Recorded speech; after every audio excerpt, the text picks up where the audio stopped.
ছোট থেকে বড় সবার অনেক পছন্দের একটা নাস্তা রেসিপি আজকে আপনাদের সাথে শেয়ার করব।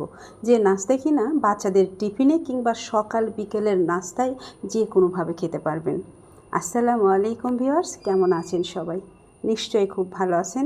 আলহামদুলিল্লাহ, আমিও ভালো আছি। চলেন দেখে নিয়ে আমি কিভাবে খুব সহজেই নাস্তাটা তৈরি করেছি। নাস্তাটা তৈরি করার জন্য এখানে কয়েক টুকরা ব্রেড লাগবে। আমি এখানে 5-6টা ব্রেড নিয়েছি। ব্রেডের টুকরোগুলোর মাঝখানে শুধু কেটে নিব। এটা আপনারা যে কোনো শেপেই কাটতে পারবেন, জাস্ট ভাজি করার সুবিধার জন্য একটু কেটে ছোট করে নেওয়া আর কি। আমার রুটির পিসগুলো টুকরো করা হয়ে গেছে। এবার ডিমের মিশ্রণটা তৈরি করব। ডিমের মিশ্রণটা তৈরি করার জন্য এখানে আমি 3টা ডিম ইউজ করেছি। ডিমের পরিমাণটা আপনারা আপনাদের ইচ্ছে মতো দিতে পারেন, কারণ কী পরিমাণ নাস্তা বানাবেন তার উপরে নির্ভর করবে। আমি 3টা ডিম দিয়ে দিয়েছি এখানে সুগার পাউডার এবং মিল্ক পাউডার, 1 চিমটি পরিমাণ লবণ। মিষ্টি জিনিসে লবণ অ্যাড করলে খেতে খুব ভালো লাগে। এবার সবগুলো মিশ্রণ ভালোভাবে একটু মিক্স করে নেব। আপনারা যদি কম ডিম দিয়ে বেশি নাস্তা বানাতে চান তাহলে সেই ক্ষেত্রে ডিমের এই মিশ্রণের সাথে কিছুটা লিকুইড দুধ অ্যাড করে দিতে পারেন। এতে করে টেস্টটাও যেমন বেড়ে যাবে, তেমন অনেকগুলো নাস্তাও বানিয়ে নেওয়া যায়। এবারে দিয়ে দিচ্ছি সামান্য ভ্যানিলা এসেন্স। ভ্যানিলা এসেন্সটা দিলে ডিমের যে একটা গন্ধ থাকে এটা থাকবে না। তারপরে দেখতে ভালো লাগে এবং অনেকটা কালারফুল হয় নাস্তাগুলো, এজন্য আমি এখানে 2 ফোঁটা ফুড কালার ইউজ করেছি। আমি এখানে অরেঞ্জ ফুড কালার দিয়েছি যাতে দেখতে ভালো লাগে। ফুড কালারে কিন্তু আলাদা কোনো টেস্ট নেই।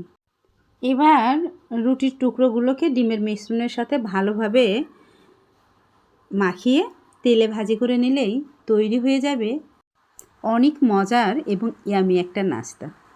ঝটপট তৈরি করে নেওয়া যায়, খুব কম উপকরণেই এই নাস্তাটি বানানো যায়।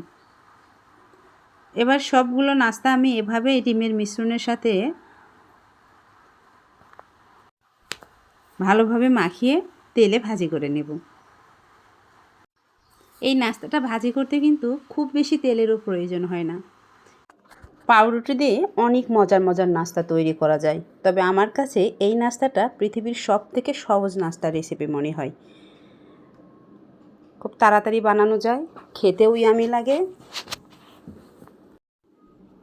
আমার রুটিগুলো ভাজি করা হয়ে গেছে। এবার এগুলো একটা সার্ভিং ডিশে তুলে নিচ্ছি।